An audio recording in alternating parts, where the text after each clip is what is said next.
자, 오늘 말씀 제목 같이 읽어보겠습니다. 미래로 나아가는 공동체. 여기 붙어있죠? 네, 미래로 나아가는 공동체. 2017년도 한국 구세군의 목표, 슬로건, 구호. 그래서 미래로 나아가는 공동체를 여러분 올 한 해 동안 꼭 기억하셔야 되고요. 미래로 나아가는 공동체의 본문 말씀, 이사야 62장 10절 말씀이 어떤 의미인지 당연히 아셔야겠죠. 그리고 또 우리 미래로 향하는 나아가는 공동체가 되기 위해서 우리 낙평영문이 또 해야 할 낙평영문이 목표로 하고 있는 한마음 한뜻 공동체의 의미도 1년 동안 계속해서 묵상해 나가시길 바랍니다. 믿음은 어디에서 나죠? 아멘. 믿음은 들음에서. 지금 여러분 듣고 계시잖아요? 믿음은 들음에서 난다는 말을 잘 알고 있습니다. 올 한 해 담임사관이 믿음의 성장에 대해서, 담임사관의 개인적인 견해입니다. 담임사관이 말씀을 묵상하고 이렇게 사역을 하면서 깨달은 5가지, 믿음의 성장 5가지 비결에 대해서 앞으로 계속 말씀을 드리겠습니다. 오늘 2가지만 말씀을 드리겠습니다. 믿음의 성장 첫 번째, 시작, 들음에서 난다는 것이죠. 그런데 단순히 한번 듣는 걸로 그치면 믿음이 성장할 수 있을까요? 절대 그렇지 않습니다. 믿음의 성장이 들음에서 시작했는데 듣다라는 말의 의미를 여러분 분명히 아셔야 돼요. 믿음의 성장 두 번째는 읽다. 하나님의 말씀을 읽는 건데요. 믿음의 성장 첫 번째이자 시작인 듣다의 의미는 이런 뜻이 있는 것이죠. 같이 읽어볼까요? 말씀에 관심을 가지고 사모하다. 말씀을 그냥 한번 듣는 것으로 끝나면 믿음이 성장할 수 있습니다. 말씀에 관심을 가지고 말씀을 사모하고 말씀을 열심히 경청해야 되는 거죠. 그것을 의미하는 것입니다. 그냥 단순히 한 귀로 듣고 한 귀로 흘리는 것. 그것을 말하는 것이 아니라는 것입니다. 또 읽다. 하나님의 말씀을 읽는 것. 우리가 책을 읽지 않습니까? 읽다라는 말에도 이런 뜻이 있습니다.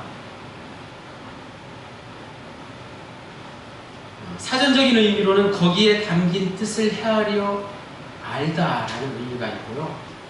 신앙적인 차원에서 그냥 성경을 우리가 오늘 봉독했잖아요. 읽었잖아요. 한번 눈으로 읽은 것으로 끝일까요? 절대 그렇지 않습니다. 성경을 깊이 천천히 자세하게 숨은 뜻을 헤아려 읽는 것을 말합니다. 그 말은 곧 나와 있는 대로 다른 사람의 마음을 읽고 이해한다. 다른 사람의 마음을 읽는다고 하잖아요. 사람의 마음을 우리가 읽어야지 그 사람과의 관계가 좋아지는 거 아닙니까? 그런 의미가 있는 것이죠. 그래서 믿음의 성장 첫 번째, 듣다는 순종을 의미하는 것이죠. 남의 말을 잘 듣는 것, 신앙적으로 하나님의 말씀에 순종하는 것이고, 읽다는 무엇입니까? 남을 배려하는 것, 이웃을 배려하는 것, 다른 사람의 마음을 헤아려 상대방의 마음을 배려할 수 있는 것이 읽는 것입니다. 올 한 해 우리의 믿음이 어떻게 하면 성장할 수 있을까? 그 중에 오늘 듣다와 읽다에 대한 말씀으로 미래로 나아가는 공동체가 어떤 의미인지를 함께 나눠보도록 합니다. 제가 어렸을 적에는 목욕탕이 있었죠. 지금도 영덕에 나가서 목욕들 하시잖아요. 목욕탕에 가기가 참 싫었어요. 목욕탕에 가면 덥고 답답하고 또 더운 물에 가서 때를 불리는 일이 너무나 답답하고 싫었어요. 대부분의 어린아이들이 그렇죠. 그런데 또 온탕에 들어가면 더운 물 수도꼭지와 찬물 수도꼭지가 있어서 마음대로 이제 틀 수 있게 해놓으니까 나이가 좀 지긋하신 분들은 좀 더운 물을 많이 들고 또 젊은 사람들은 찬물을 많이 들고 해서 종종 실랑이가 벌어집니다. 요즘도 그런가요? 어린 나이에 목욕탕에 들어가서 참 답답했는데 천정에 보면 물방울들이 이렇게 방울방울 맺혀 있다가 한 방울씩 얼굴에 탁 떨어져서 얼굴에 탁 이렇게 닿으면 그 느낌이 얼마나 시원하든지, 그 목욕탕에 들어간 그 답답함이 천장에서 떨어지는 그 물방울로 인해서 시원해졌던 그런 기억이 있습니다. 무엇을 말하라고 하느냐? 우리 사회가 지금 얼마나 답답합니까? 지금 양극화된 그런 갈등으로 인해서 너무나 지금 답답한 현실을 살아가고 있잖아요. 한국 세대는 이제 다음 세대를 위한 사역으로 분주한 나날을 보내고 있습니다. 다음 세대를 위한 일들이 그저 형식적인 것으로 보이기 위한 것으로 그치지 않고, 그 천정, 목욕탕의 천정에서 떨어진 그 물방울이 어린 저의 마음을 시원하게 해줬던 것처럼 변화를 만드는 작은 물방울 한 방울 한 방울이 되어서 진정으로 다음 세대의 마음을 시원하게 해주고 다음 세대의 마음을 읽고 배려하고 그들과 함께 할 수 있는 사역이 되기를 바라는 마음입니다. 미래로 나아가는 공동체라는 제목에 담겨있는 숨은 뜻이 바로 그런 것입니다. 오늘 우리가 읽은 본문 말씀에는 성문이 나오죠. 성문. 자, 성문의 의미를 한번 알아보겠습니다. 선지자 이사야는 지금처럼 우리나라가 너무나 혼란한데 그 당시에 가장 혼란했던 시기, 남유대 혼란 기업 활동하던 대선지자, 선지자 중에 가장 큰 선지자로 불리며 오늘 10절 말씀에 이렇게 외치고 있습니다. 다시 한번 읽어보겠습니다. 빨간색 글씨를 아주 힘차게 읽으면 좋겠습니다. 시작. 성문으로 나아가라, 나아가라. 백성이 올 길을 닦으라. 큰 길을 수축하고 수축하라. 돌을 제하라. 만민을 위하여 기치를 들라. 명령하는 것입니다. 명령이 총 몇 번 나오나요? 빨간 글씨가 몇 번 나왔죠? 7번 나왔어요. 7번 강력한 명령을 반복해서 지금 백성들에게 선포하고 있는데요.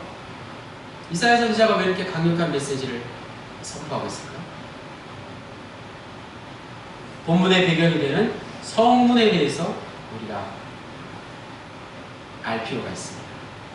성문 보이시죠? 그림에서 가져왔는데 성문은 군사적인 면에서 뿐만이 아니라 성읍생활, 예루살렘 성 안에 사는 사람들의 생활의 중심지였다는 점에서 아주 중요한 역할을 했습니다. 성문 앞 광장에서 시장이 형성되고 또 법적 문제를 다루는 재판이 이루어지고, 역사적으로 예루살렘 성에서는 예루살렘의 주변 강대국들에 의해서 포위 공격을 받을 때, 특별히 아수르의 침략을 당했을 때 히스기야 왕이 군대 장관들을 모아놓고 격려하며 사기를 돋은 곳이기도 합니다.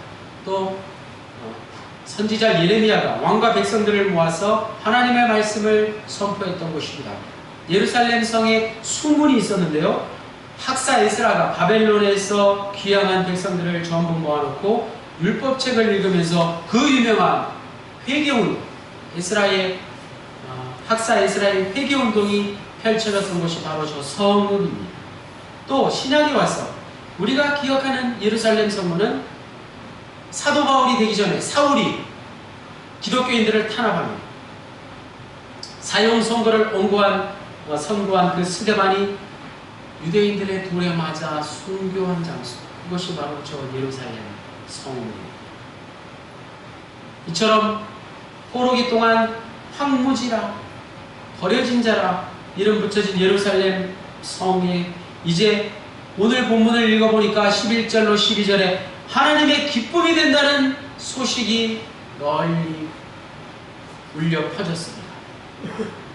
예수님이 오신 이후에는 또 예루살렘 성을 위해서 예루살렘아 예루살렘아 안타까운 모습으로 부르짖으시며 우시던 그런 모습도 있는 가운데, 하나님께서는 오늘 본문에서 예루살렘을 다시 하나님의 품에 품으시겠다고 이사야 선지자를 통해서 7번이나 되는 명령어를 사용하며 강력하게 선포하셨습니다. 그 메시지를 듣는 이스라엘 백성들 가운데는 아주 어린 사람들이 있었죠. 어린 백성들이 있었어요. 1990년도에 유행했던 말 중에 X세대 들어보셨죠? 요즘은 거의 잘 쓰지 않는데요. X세대에는 신세대를 일컫는 말 중에 가장 많이 쓰였던 그런 명칭입니다. 캐나다의 작가가 소설 제너레이션 X라는 곳에서 처음 사용한 말인데, X세대 도대체 무엇인지 모르겠다는 말이죠. 무엇을 할지, 어떤 마음을 갖고 있는지 모른다는 뜻을 담고 있습니다. 그리고 그 이후에 X세대 다음에 이런 말 들어보셨나요? 휴대전화로 무선 인터넷을 사용하는 모바일 세대라고 해서 M세대가 등장했고, 또 디지털 기기, 컴퓨터, 뭐 작은 디지털 기기들을 잘 다룬다고 해서 N세대라고 또 생겼어요. 또 Y2K, 서기 2000년이 되면서 2000년대의 주역이 될 세대라고 해서 Y세대라고 또 부르기도 했습니다.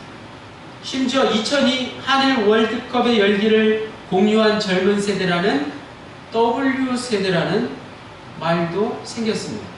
그런데 지금은 다 그런 말 쓰지 않고 뭐라고 하죠? 이러한 모든 것을 대신해서 다음 세대, 다음 세대.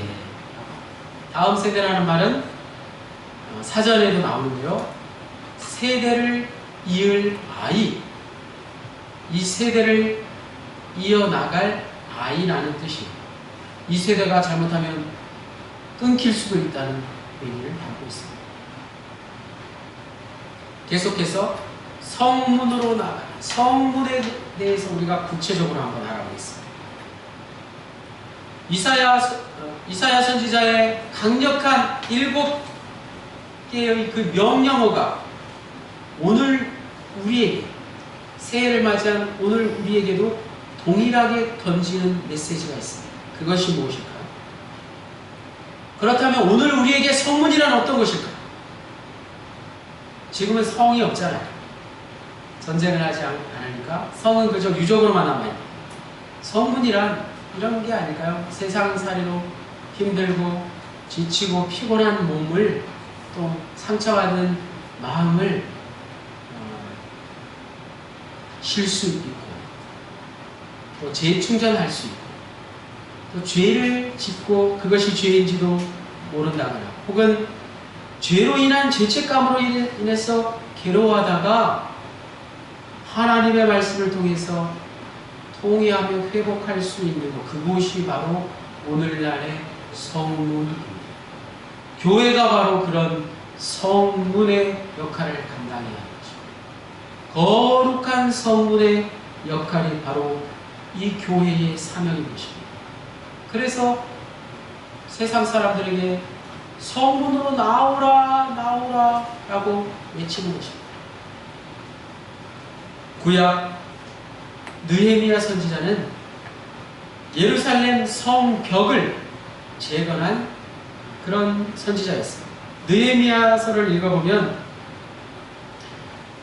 3차 포로 귀환의 인솔자 느헤미야가 귀환한 유다 백성들과 더불어 전쟁으로 침략으로 인해서 다 무너져 내린 예루살렘 성벽들을 하나씩 재건하는 이야기가 자세히 나오고 있습니다. 성벽을 재건한 후에 학사 에스라가 회개운동을 통해서 신앙 부흥 운동을 펼쳤던 것입니다. 느헤미야 3장 1절로 13절에 기록된 바에 의하면 당시 예루살렘 성 안에는 모두 10개의 성문이 있었다고. 들어가는 문, 우리나라 동대문, 남대문 뭐 이런 것과 같은 것이죠. 그리고 4개의 높은 망대로 연결되어 있었다고 합니다.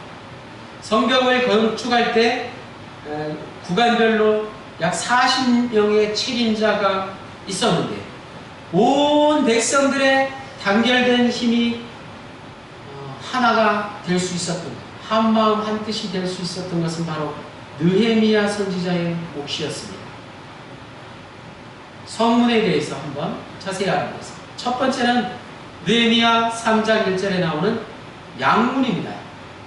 본문 말씀에 나오는 양문, 말 그대로 양이 지나가는 문, 가장 아름다운 문인데요. 양문은 하나님께 제사를 드릴 양을 통과시키는 그런 문이죠. 그래서 이 문 곁에는 베데스다 연못이라고 해서 이 문으로 들어온 양은 언제나 그곳에서 깨끗이 씻겨져서, 베데스다 연못에서 깨끗이 씻겨져서 준비되어 있어야 했던 것입니다. 하나님께 제사 드리기 위해서, 제물로 드리기 위해서 항상 준비된 양들을 통과하는 문이 양문이었습니다. 그래서 그 양문에는 유일하게 자물쇠와 빗장이 없었습니다. 오늘 우리에게 이 양문이 전해 주는 메시지가 무엇입니까? 바로 하나님께 예배하는 문이 있어야 된다는 것이죠. 우리 교회의 문만을 말하는 것이 아닙니다. 내 마음속에, 마음의 문을 활짝 열고 언제 어디서든지 하나님께 예배할 수 있는 예루살렘 성벽의 양문과 같은 문이 저와 여러분의 마음속에 있어야 된다는 것입니다. 두 번째는 3절에 나오는 어문입니다. 어문, 고기 아시죠? 어시장과 같은 것이죠. 주로 갈릴리 바다나 유방강에서 잡힌 생선들이 이 문을 통해서 예루살렘 성에 공급되었고, 근처에 어물전 시장이 있었기 때문에 생활 관습에 따라서 어문이라고 불렀습니다. 물고기들이 통과하는 문. 이 말씀은 신약에 와서 예수님께서 베드로를 부르십니다. 마태복음 4장 19절에 나를 따라오너라. 내가 너희로 사람을 낚는 어부가 되게 하리라. 이 말씀이 연상되는 것이죠. 어문을 통해서 오늘 우리는 전도의 문을 떠올려야 하는 것입니다. 우리가 지나다니는 문, 교회 문이 그저 단순한 문이 아니라 전도의 문이 되어서 저 문을 활짝 열고 나가서 영혼 구원의 사역을 감당할 수 있기를 바랍니다. 세 번째는 옛문입니다. 이 문은 선한 행실을 상징하는 문입니다.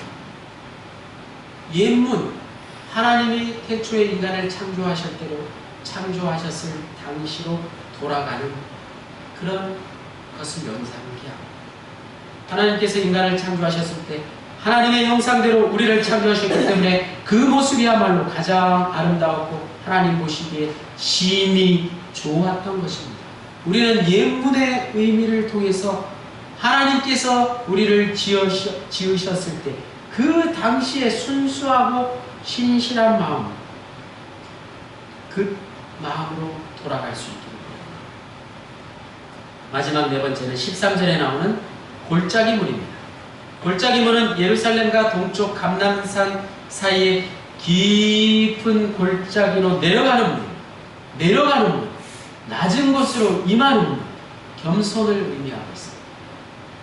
이 골짜기에는 항상 빗물과 샘물이 같이 흘렀습니다. 무엇을 의미합니까? 겸손한 자에게, 낮은 데로 임하는 자에게 하나님께서 빗물뿐만 아니라 샘물로도, 외적으로도 내적으로도 축복해 주신다는 것을 상징합니다. 오늘 우리는 우리의 무너진 마음의 성을 다시 재건해야 합니다.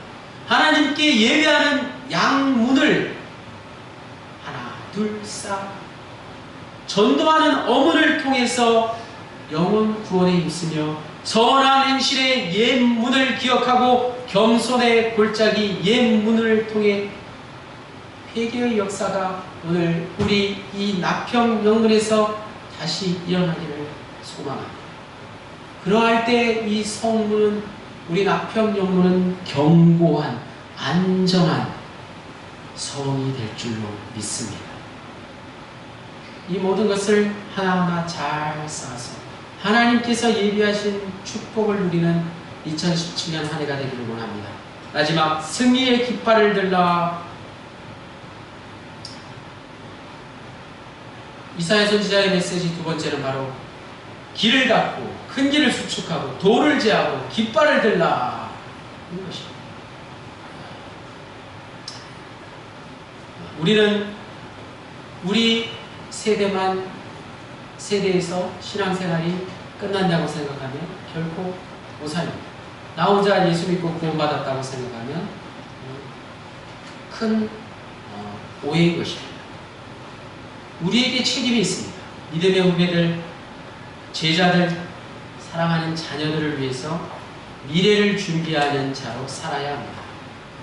오늘 본문 말씀 7가지의 그 명령을 여러분 떠올리시면 이런 장면이 생각나지 않으십니까? 우리 낙평경무도 마찬가지.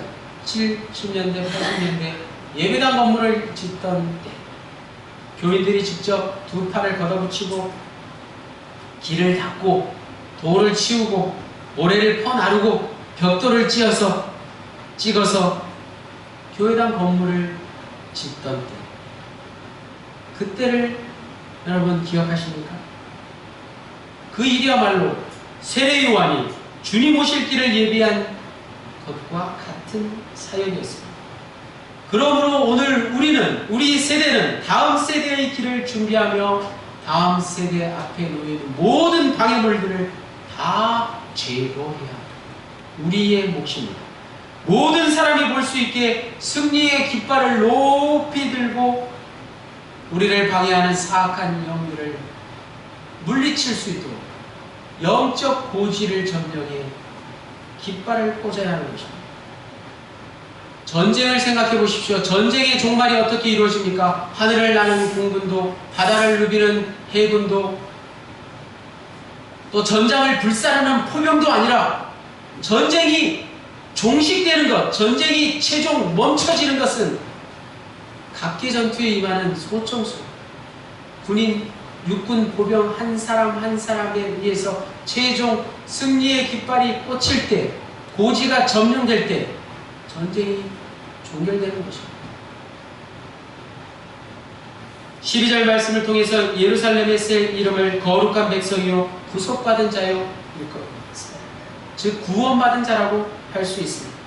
이 새로운 이름이 뜻하는 바는 하나님이 그저 무상으로 예루살렘을 회복시킨 것이 아니라는 말씀입니다.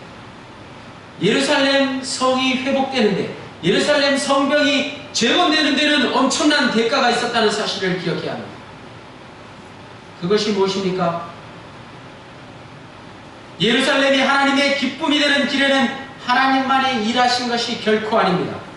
하나님과 더불어 일하는 하나님의 신실한 종들, 느헤미야와 이사야 선지자 같은 자들이 있었고, 밤낮으로 협력하는 이스라엘 백성들이 그 곁에 있었다는 것입니다. 마찬가지로 오늘 우리가 미래를 향하여 나아가자는 그런 목표를 설정했습니다. 한마음 한뜻이 되자는 표를 계획했습니다. 이 모든 것들은 여러분 한 사람 한 사람의 노력으로 이루어진다는 사실을 기억하십시오. 끝까지 함께 할 이들이 우리에게 필요합니다. 구세군의 열하기, 앞에 있는 이 기가 혈화기죠.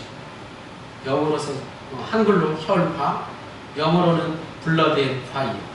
좀 무서워 보이기는 해도 그 의미는 블러드, 피, 예수님의 보혈, 우리를 구원하신 예수님의 피를 상징합니다.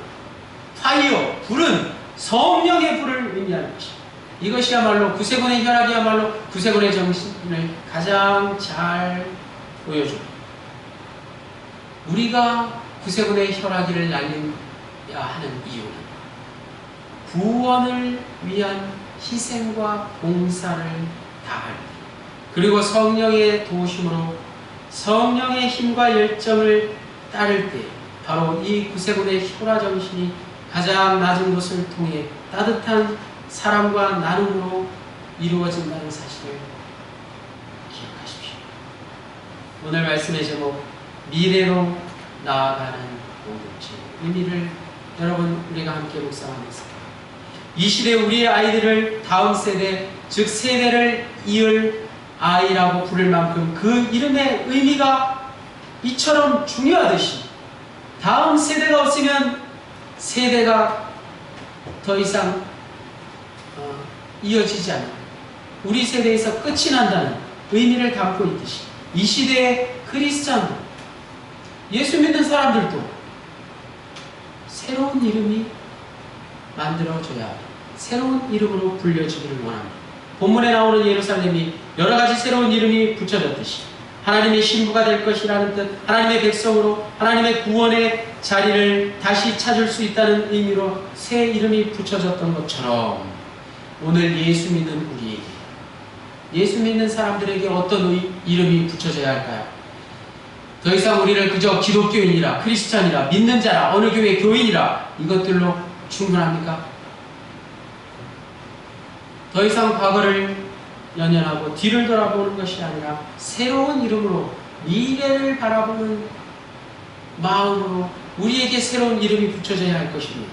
하나님을 진심으로 사랑하고 하나님과 함께하기를 원하는 사람을 어느 누군가 하나님만 바라보는 자, 주님만 바라보기라고 해서 주바라기라고 불렀습니다. 주바라기의 의미가 그것입니다. 마찬가지로 새해 2017년을 맞이함으로 우리가 어떤 이름으로 불려야 하겠습니까? 우리가 새 이름에 걸맞는 사람들이 되려면 새로운 이름으로 나를 불러보고 새로운 이름으로 우리를 불러보며 살아갈 때 그 이름에 걸맞는 사람들, 그 이름에 걸맞는 공동체가 될 수 있습니다. 초대교회 교인들이 성령 충만해서 모이기를 힘쓰고 필요한 것을 함께 나누므로 세상 사람들은 그들을 처음으로 그리스도인이라고 불렀습니다.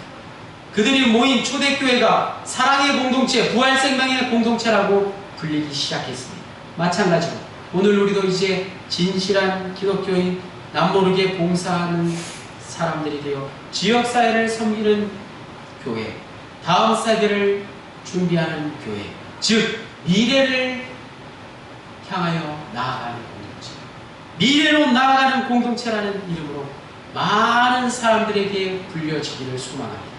미래를 향해 나아가라, 나아가라, 닦으라, 수축하라, 수축하라, 제하라, 들라, 이 7가지의 명령이 올 한해 저와 여러분의 귀한 사명이 되시기를 주님의 이름으로 간절히 축원합니다. 하나님 감사합니다.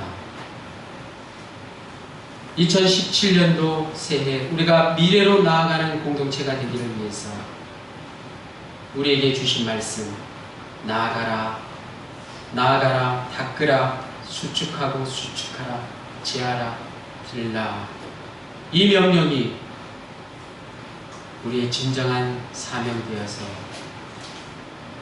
우리의 구성은 낙형 영혼이 한마음 한뜻 공동체로 불려지기를, 세상 많은 사람들에게 불려지고 인정받기를 간절히 빌고나며 모든 말씀을